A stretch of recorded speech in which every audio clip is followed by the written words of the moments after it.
Monday afternoon. I just want to let you know before we get into the tips and the questions about dementia. Our dementia caregiver membership community, Dementia Caregiving Made Easier, is closing our doors for new members tomorrow at midnight. So that's Tuesday, the 24th, that we are closing for new members. It is an incredible community, an incredible resource if you're feeling overwhelmed and isolated as a dementia caregiver.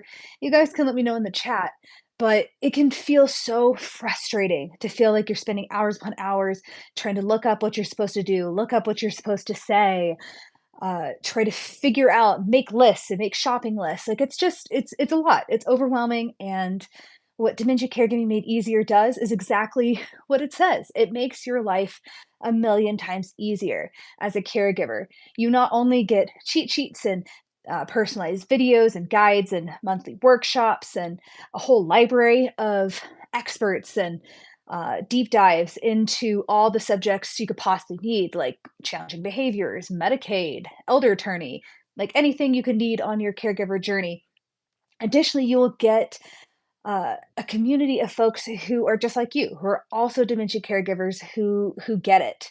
And you'll actually have an opportunity to really get to know them, unlike the big anonymous Facebook groups. So if that sounds like up your alley, like what you're doing, and you want to get all of it for around the price of Netflix, which is crazy, go to dementiasuccesspath.com. Uh, we're closing our doors for new members tomorrow at midnight. So, anyways, on to our questions that we did not get to during our workshops. So, one big question that I was consistently getting through all the workshops is to explain what in the heck is sundowning and how do we make that easier? And it's a great question. So, sundowning is not actually a diagnosis. That's a big misconception. Sundowning is a way to describe what you're seeing as far as dementia symptoms go in your person with dementia. So what I mean by that is you're observing that their symptoms like agitation, like anxiety, just restlessness in general is getting more intense as the day goes on. That's essentially what sundowning or sundowners is. I've had other people ask like what causes this as well, and uh, there's not one consensus because everybody's brain is a little bit different, and obviously everybody has different kinds of dementias, so it's hard to pin down exactly what cause. But the most popular ones is hypotheses that researchers have come up with is uh, their circadian rhythm being off due to the disease, their brains just getting tired as the day goes on. Like these are a few of the things that can help. So uh, in our membership community, Dementia Caregiving Made Easier, we have a whole shopping list of different lighting that you can get to help with the circadian rhythm part of sundowning. We have activity guides that can help with getting them to not fall into restlessness. That's probably like the main thing you can do to help with sundowning is you want to be prepared. So you have to know, just get a sense to get a pattern of, what time of day do they typically sundown? And from there, you will see what you'll be able to do is say, like, okay, I know they're going to sundown, an hour or two after lunch. So I'm going to make sure to have them outside and doing some type of activity that involves like their hands. And when I say activity, it could be just like a task, like a chore around the house, or it could be something more formal, set up. Another thing I would highly suggest, hi, Thomas, is hi, Wayne, welcome. I guess the other thing I would suggest as well is something called Dementia Montessori. It's a great guide in learning how to break down different tasks. I also teach that within my membership too. Okay, let's not do that. Let's see. Hi, Linda. I feel like I've read quite a lot and I'd love to learn more. I definitely could use some new techniques. I have a resident that wants in bed and once in bed is constantly up. Yeah, absolutely.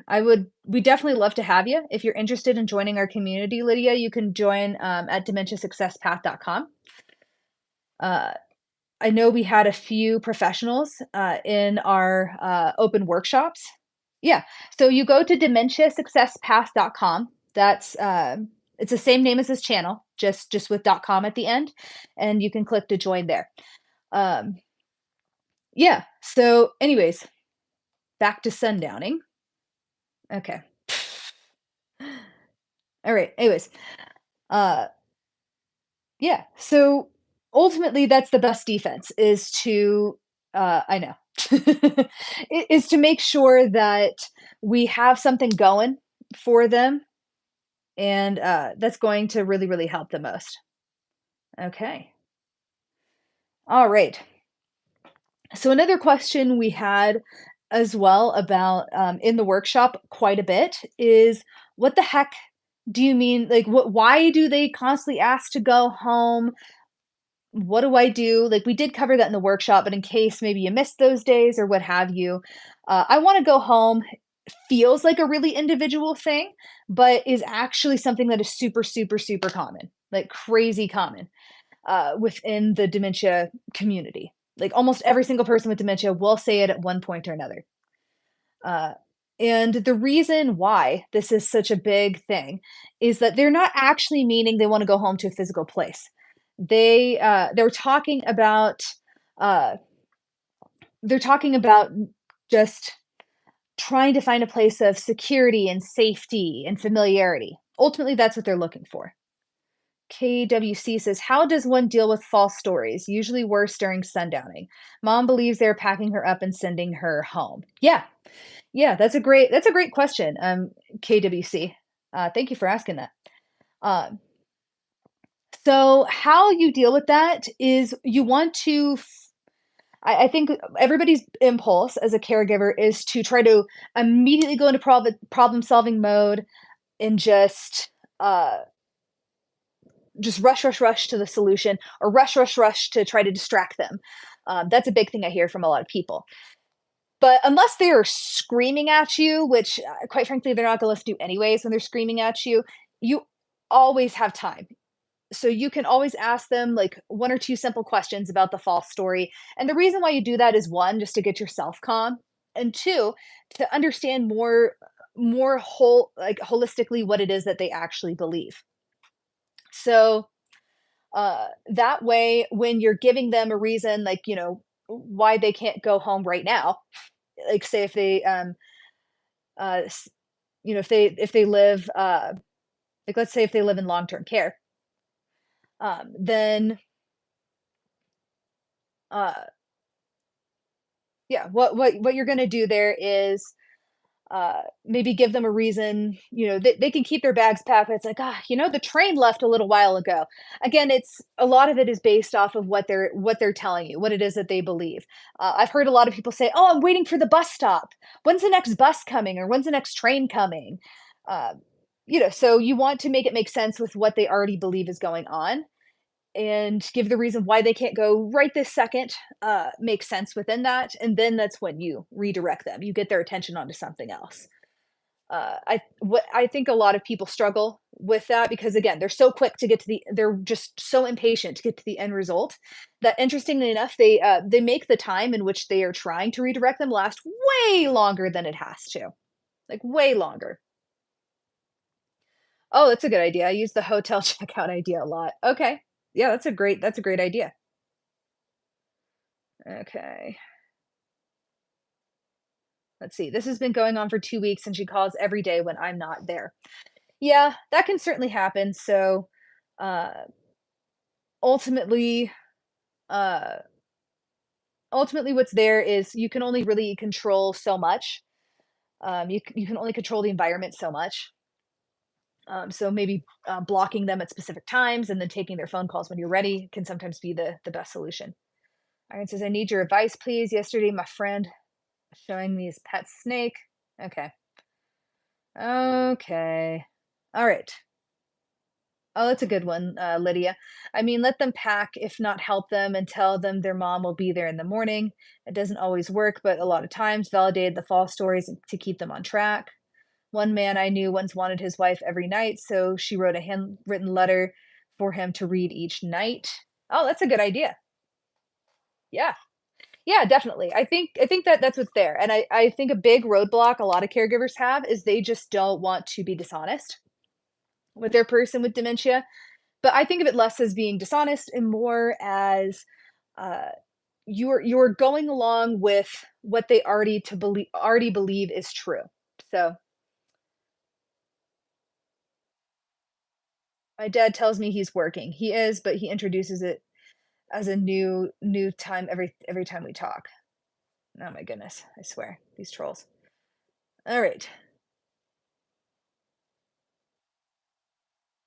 Okay. Yeah, and that can be hard. That can be hard to feel like, you're you're always having to understand and redirect the same things all the time. And, that's another concern I've heard from a lot of caregivers as well is, "Oh my gosh, I've heard that the symptoms get worse over time. Uh, is it only just gonna get worse from here?" And I'll tell you what, challenging dementia behaviors like I wanna go home or accusations or, refusing to shower or eat or what have you, those go in phases. They evolve and they change over time, but I wouldn't necessarily say they get worse. I'd say what does get worse over time is their language. That does definitely get worse over time, and their ability to physically take care of themselves. Those 2 things for sure do get worse over time. So are you talking about dementia? Yes. Um, what state am I in? I'm in Colorado. Yeah, so I mean, I can definitely understand where the fear is and why it just feels overwhelming. But what's difficult as you get towards the later stages is not so much like the emotional turmoil; it's the physical load that you would get. So that's the main thing. Let's see. Crashed, crashed. Says, what do you do when someone is constantly looking for someone to say mom? Looking for their mom, but they're deceased. I don't agree with telling them they're deceased. Like some coworkers, what's the best way to deal with it? Yeah, that's a great question. So it very much depends on what your person with dementia believes is happening. So I think what's there is uh, you want to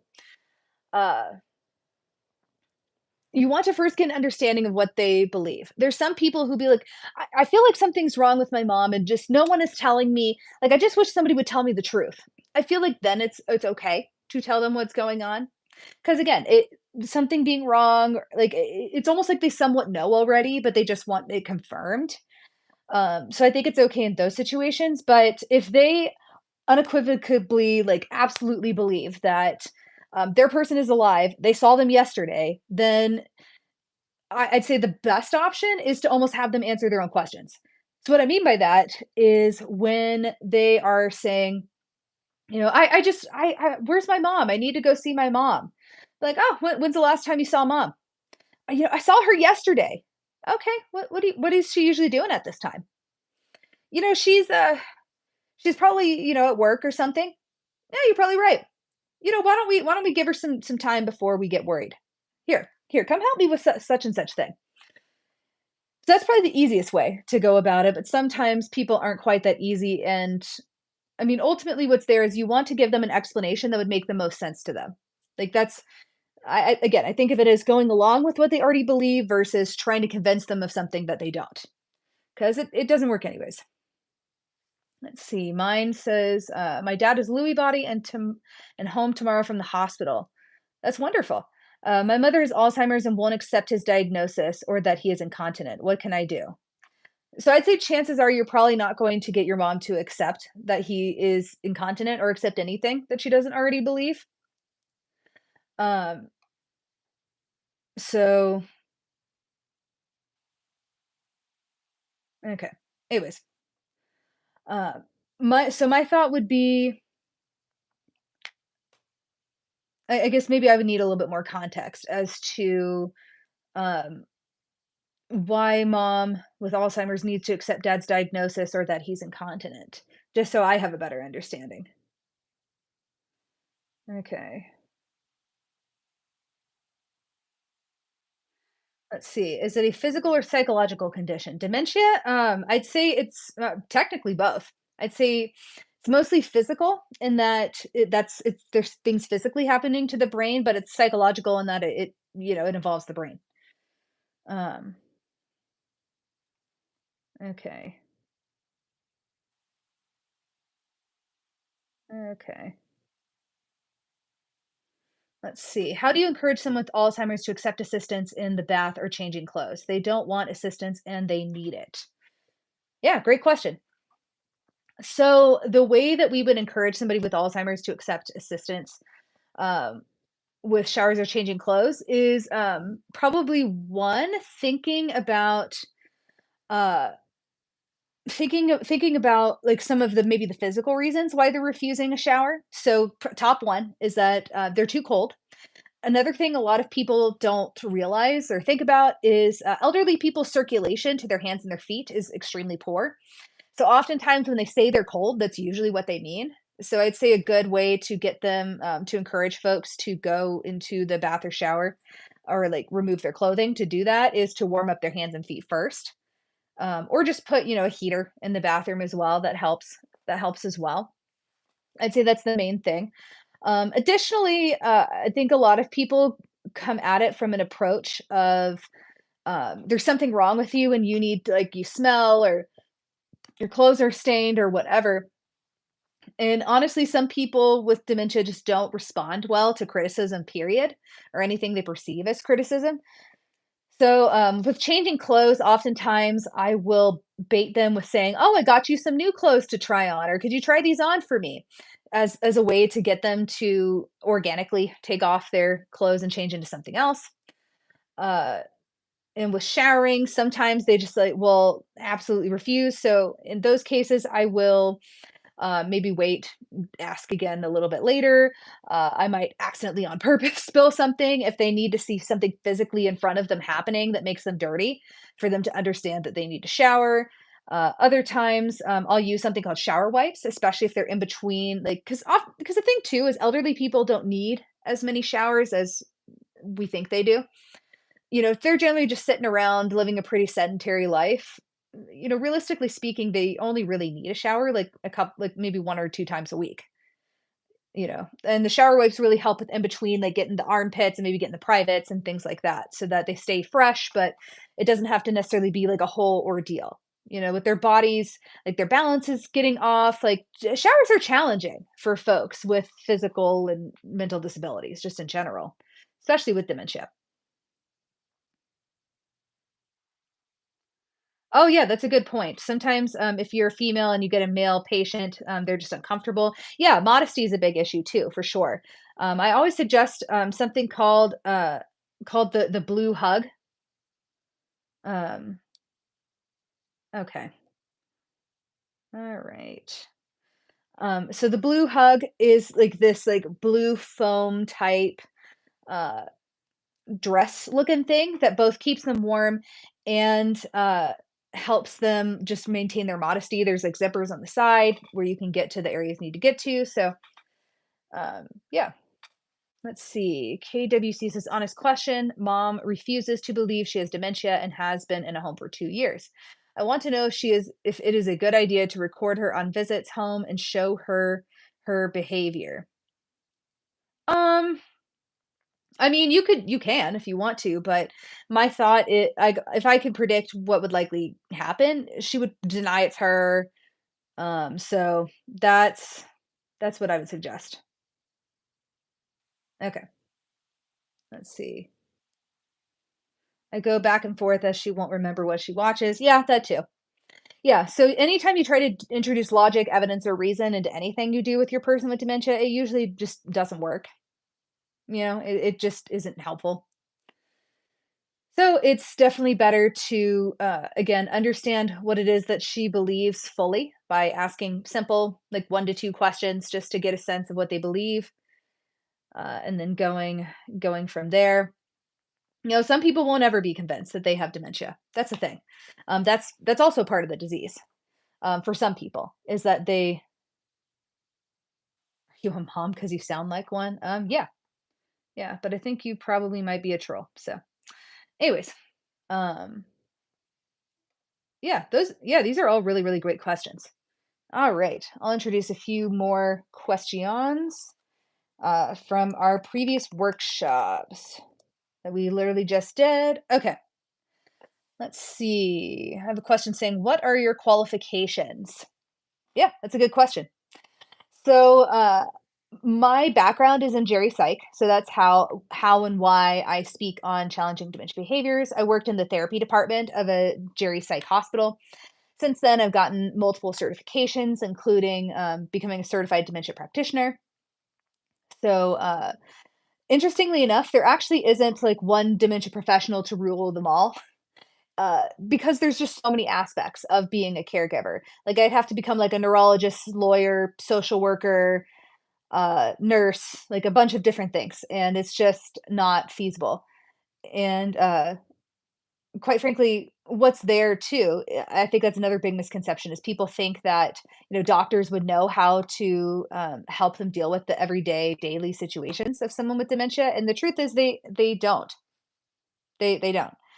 And how would they? They know how to diagnose a disease and they know how to prescribe medication. But they if they've never cared for somebody with dementia in their home, then they have no idea how to show you that. Folks who have been professional caregivers like I have um, would definitely know better. Um, can't understand people trolling you. Yeah, that's just YouTube, just in general. Um, just in general, that's just what the people here do for some reason. So yeah, those are in addition to all the other things as well. Uh, I have also worked in a bunch of different areas of the senior industry. I've worked in senior living, and I have worked in home health as well. So for those who decide to join my membership, Dementia Caregiving Made Easier, which again, we have our doors open for new members until tomorrow at midnight. If you're interested in joining a dementia community that gives you a ton of personalized resources, a lot of cheat sheets, checklists, shopping lists, a library of videos of guest experts and deep dives into different topics, and uh, a community of folks that you'll actually have an opportunity to get to know. Go to dementiasuccesspath.com. So the same name as this channel plus .com is where you can sign up. Again, we are stopping taking new members tomorrow. The reason why I do that is because, quite frankly, I love to do two things. I love to serve my members and I love to create free content. Um, so for folks, and also the upside of the membership as well is that the membership basically for members dues are like roughly the price of Netflix each month, so it's super affordable, and it helps support both me diving deeper and getting into more personal stuff with the folks that really want it and need it, and it also helps me be able to put out a bunch of free stuff out there for the folks who can't even like I'm not out here trying to take food out of people's mouths is what I'm saying. I ultimately wanted to create something really high quality, something that dives way deeper and more personal with folks, um, that was affordable and accessible. So that's what Dementia Caregiving Made Easier is. And again, dementiasuccesspath.com, same name as this channel, plus .com. In order to join, deadline is tomorrow at midnight. All right.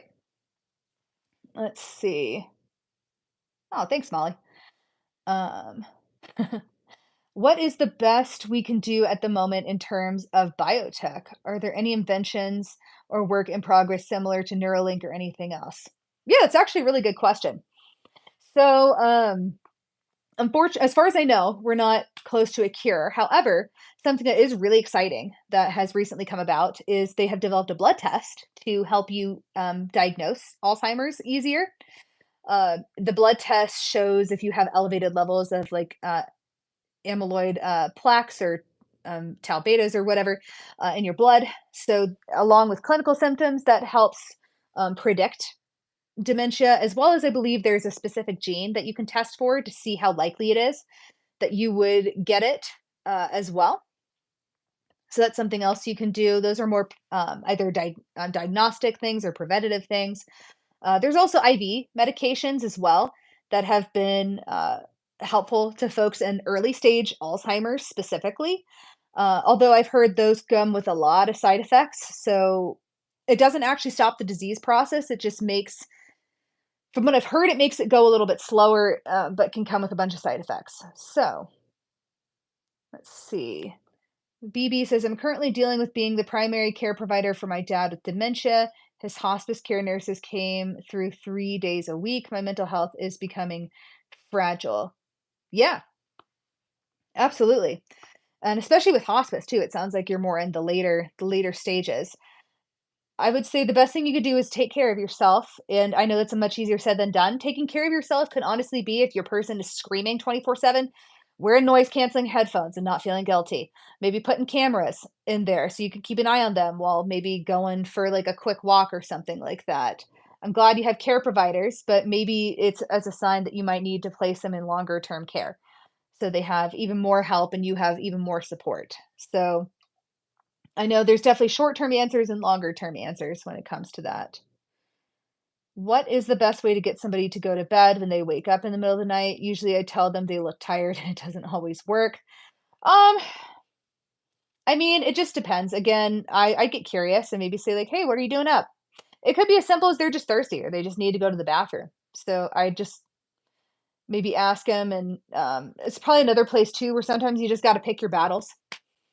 If it's not going to affect their health and safety, you can't draw a hard line on absolutely every weird thing that they do.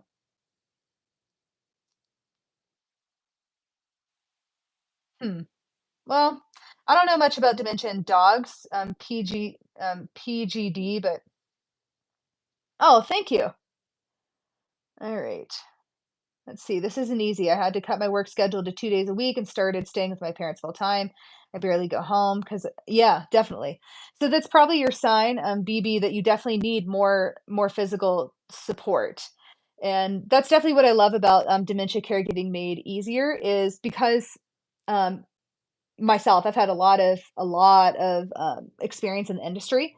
I can certainly help walk you through at least like the people to look into or the first steps to take when it comes to that type of stuff. But also, I've had other experts come in and really ad nauseum share all the steps as well of getting help with Medicaid. There's all kinds of different Medicaid waivers.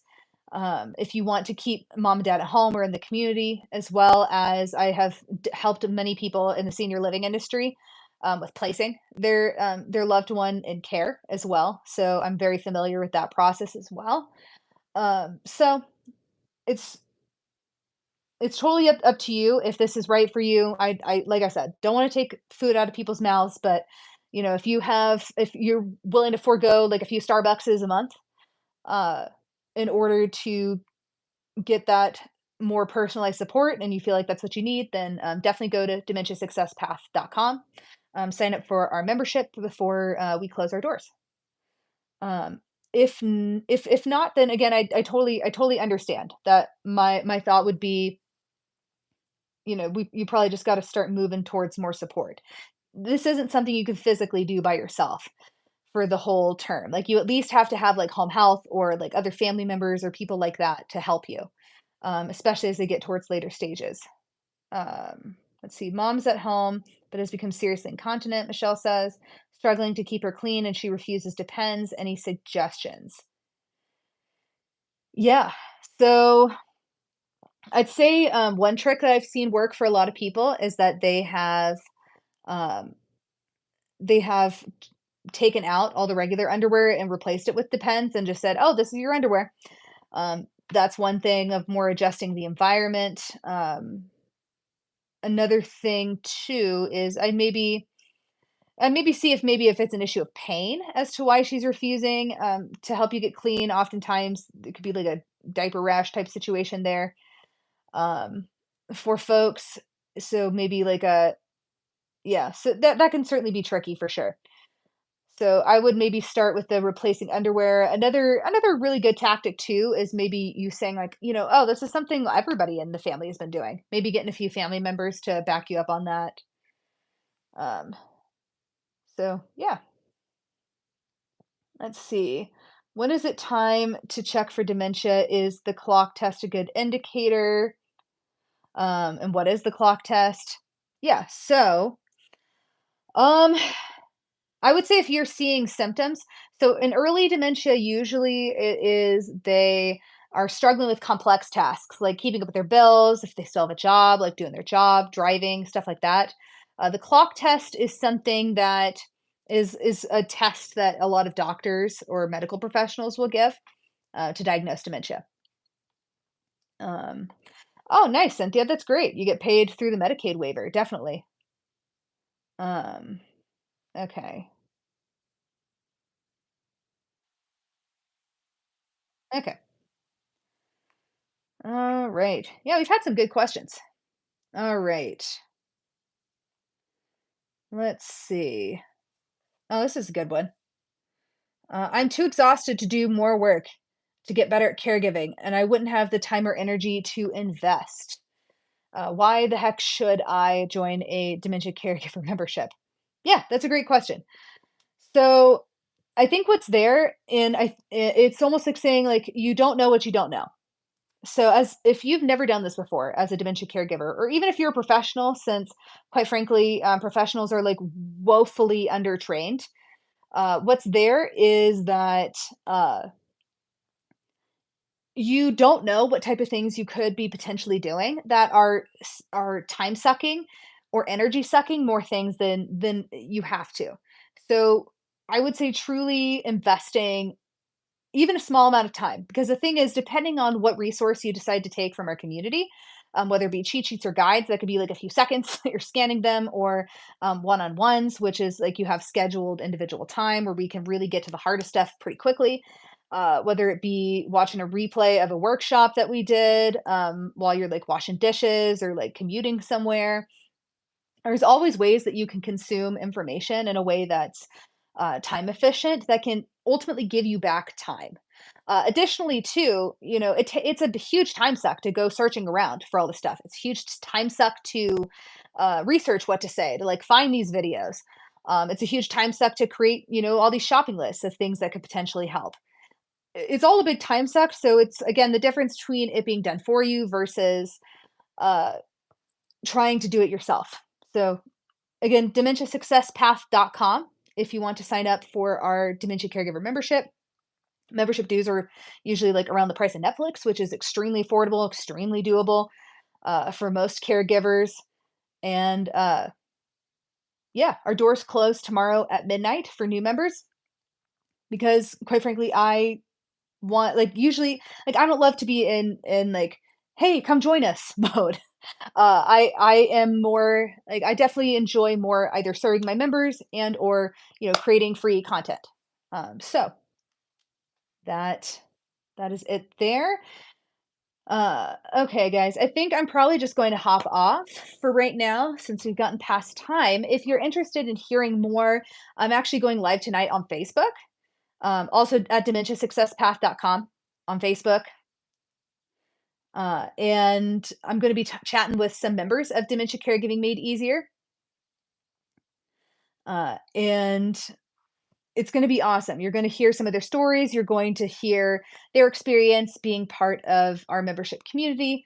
It's going to be a great time ultimately. So again, you could go to my Facebook page at 7:30 p.m. Eastern tonight. So in like I want to say a couple hours, you can join us. You've helped me be creative with my 96-year-old mom. Other family members have trouble just rolling with it. Oh, good. I'm so glad.